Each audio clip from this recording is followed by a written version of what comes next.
Russia విడుదల చేసిన ఈ వార్త విన్న తర్వాత చైనా పాకిస్తాన్ దేశాలు మూర్ఛపోయారు అని చెప్పాలి.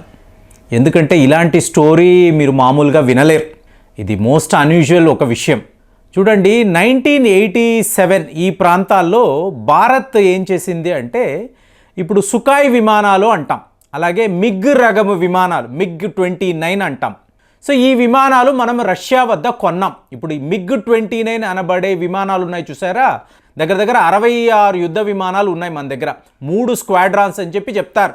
సో సుఖాయ్ విమానాలు MiG-29 సో మన దగ్గర ఎప్పుడు ఉన్నాయి, రష్యా వాళ్ళ దగ్గర కొన్నాం. 1984లో ఆర్డర్ ప్లేస్ చేస్తే 1987లో రష్యా వాళ్ళు మనకు డెలివరీ ఇచ్చారు.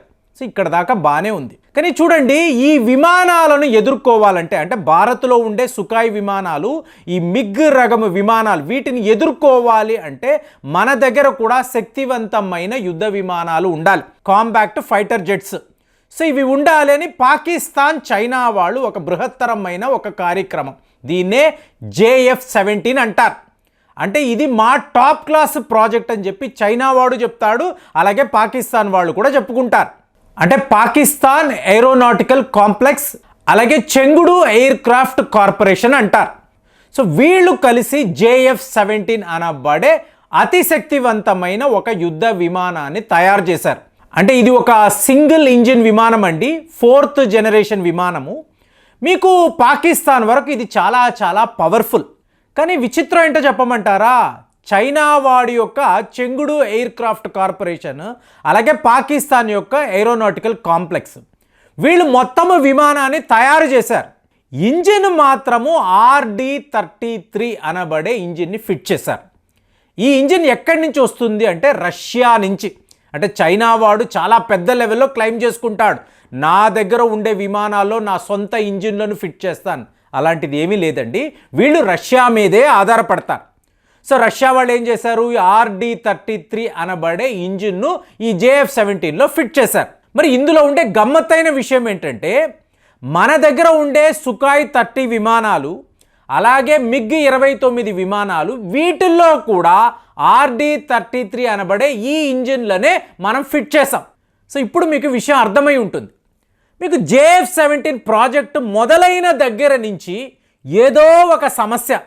మీకు 2018లో అమెరికా వాడు రష్యా మీద శాంక్షన్స్ విధించాడు. అంటే ఎవరూ కూడా రష్యా దగ్గర డిఫెన్స్ ఎక్విప్మెంట్ అనేది కొనకూడదు. భారత్కి మరి ఇది చెల్లుబాటు అవుతుందంటే నో, ఇండియా ఇలాంటి శాంక్షన్స్ను ఒప్పుకోదు.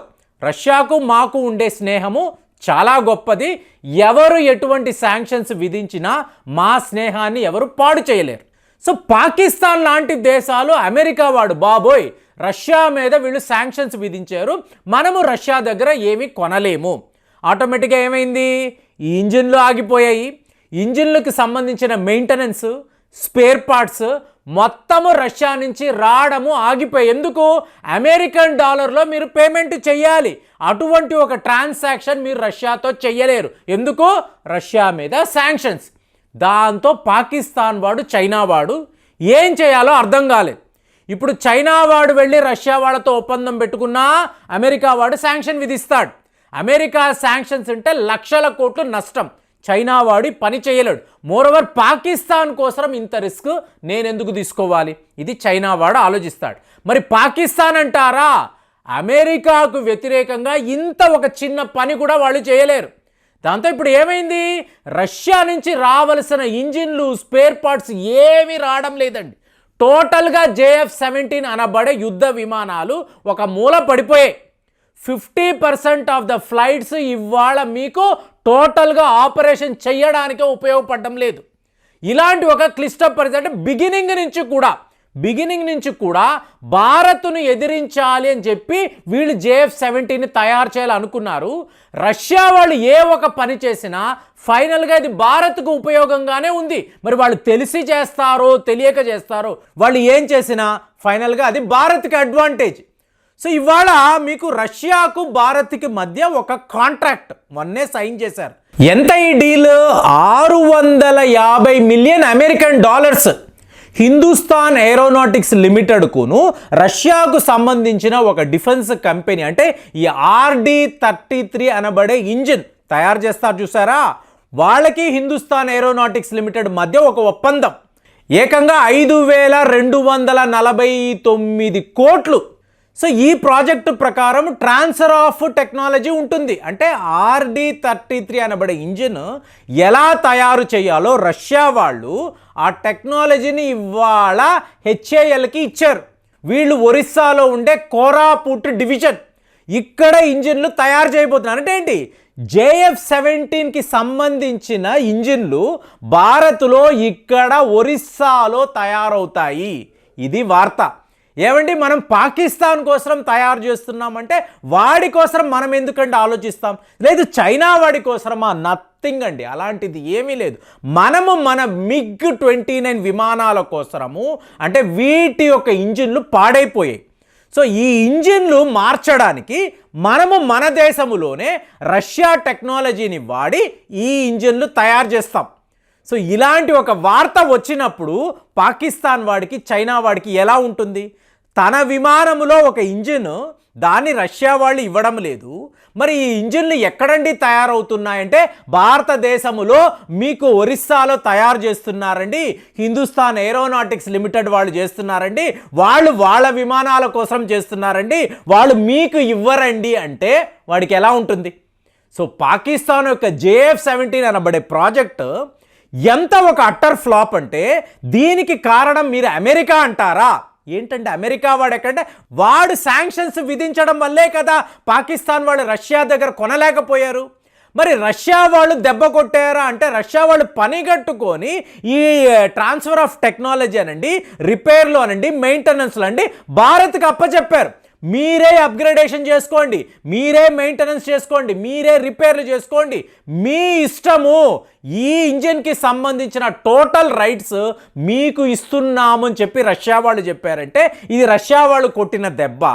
మరి ఇవాళ భారత్లోనే మనకు కావాల్సిన ఇంజిన్లు మనం ఇక్కడే తయారు చేసుకుంటున్నామంటే మన యొక్క సత్తాను చూడండి. వాడు చెయ్యలేని పని కాదు, వాడికి వేరే ఆప్షనే లేదు. చైనా వాడికి ఆప్షన్ లేదు, పాకిస్తాన్ వాడికి వేరే ఆప్షన్ లేదు. ఈ విమానం ఉంటుంది, బొమ్మలా ఉంటుంది. నిన్న మాట్లాడాం, వాడి దగ్గర ఉండే హైదర్ ట్యాంకులు మీకు అది పిల్లలు ఆడుకునే టాయ్స్ అని చెప్పి మాట్లాడాం. నిజము కాదు, కానీ దాని కెపాసిటీ, హైదర్ యొక్క కెపాసిటీ అంతే. ఇవాళ JF-17 యొక్క మోస్ట్ క్రిటికల్ కాంపోనెంట్స్ ఎక్కడ తయారవుతున్నాయి? భారత్లోనే తయారవుతున్నాయి.